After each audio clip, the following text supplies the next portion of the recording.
கேள்விக்குறியான திபெத்தின் நிலை. 1950 October 19 battle of சாம்டோ போரில் சீன மக்கள் விடுதலைப்படை திபெத்தை கைப்பற்றியது. இதனை திபெத் விடுதலை செய்யப்பட்டதாக சீனா அறிவித்தது. 1912 சீனாவில் குயிங் சாம்ராஜ்யம் வீழ்ந்த பிறகு திபெத் நடைமுறையில் சுயாட்சி பெற்றிருந்தது. திபெத்தில் 14வது தலாய் லாமா தலைமையிலான மடாதித்துவ அரசாட்சி நடைபெற்று வந்தது. இந்நிலையில் 1949 மாவோ சேதுங் தலைமையில் பீப்புள்ஸ் ரிப்பப்ளிக் ஆஃப் சைனா உருவானது. புதிய கம்யூனிஸ்ட் அரசு திபெத், சின்ஜியாங், மங்கோலியா, தைவான் உள்ளிட்ட நாட்டின் எல்லா பகுதிகளையும் மீண்டும் ஒன்றிணைக்க தொடங்கியது. இவை அனைத்தும் ஒரு காலத்தில் சீனாவிற்கு சொந்தமான நிலப்பரப்புகள் என்பதன் அடிப்படையில் இந்த நடவடிக்கை மேற்கொள்ளப்பட்டது. இந்திய எல்லையுடன் சேர்ந்த மலைப்பகுதியான திபெத் மத ரீதியாகவும் தேசிய ரீதியாகவும் பழைய சீன எல்லையின் பகுதி என கருதப்பட்டது. இத்தகைய பின்னணியில் 1950ஆம் ஆண்டு அக்டோபர் மாதத்தில் சீன விடுதலைப் படையைச் சேர்ந்த சுமார் 40,000 வீரர்கள் திபெத் எல்லையை கடந்து சாம்டோ பகுதிக்குள் நுழைந்தனர். திபெத் படை வெறும் 8,000 வீரர்களுடன் மிகவும் சிறியதாக இருந்தது.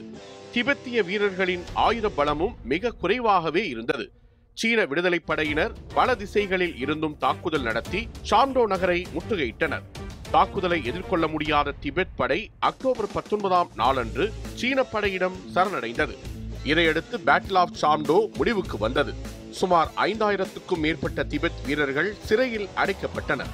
சீனா திபெத் விடுதலை செய்யப்பட்டது என அறிவித்தது. திபெத் அரசாங்கத்துக்கு பீஜிங்குடன் பேச்சுவார்த்தை நடத்த அழுத்தம் கொடுக்கப்பட்டது. இதன் விளைவாக 1951 மே மாதம் 17 point agreement for the peaceful liberation of Tibet என்ற சமாதான ஒப்பந்தம் கையெழுத்தானது. திபெத் சீனாவின் ஒரு பகுதியாக இணைக்கப்பட்டது. திபெத்துக்கு மத மற்றும் கலாச்சார சுயாட்சி வழங்கப்படும் என உறுதியளிக்கப்பட்டது. சீன படைகள் திபெத்தில் நிரந்தரமாக தங்க அனுமதி அளிக்கப்பட்டது. ஆனால் சீனாவின் கட்டுப்பாடுகளையும் ஆதிக்கத்தையும் திபெத் மக்கள் விரும்பவில்லை. 1959ஆம் ஆண்டில் சீனா ஆதிக்கத்துக்கு எதிரான கிளர்ச்சி ஏற்பட்டது. இதன் பின்னர் 14வது தலாய் லாமா இந்தியாவில் தஞ்சம் புகுந்தார். திபெத் இன்று வரை பீப்புள்ஸ் ரிப்பப்ளிக் ஆஃப் சைனாவின் ஒரு சுயாட்சி பிரதேசமாகவே உள்ளது. ஆனால் அதன் மத கலாச்சார சுயாட்சி குறித்த விவாதங்கள் சர்வதேச அளவில் தொடர்ந்து வருகின்றன.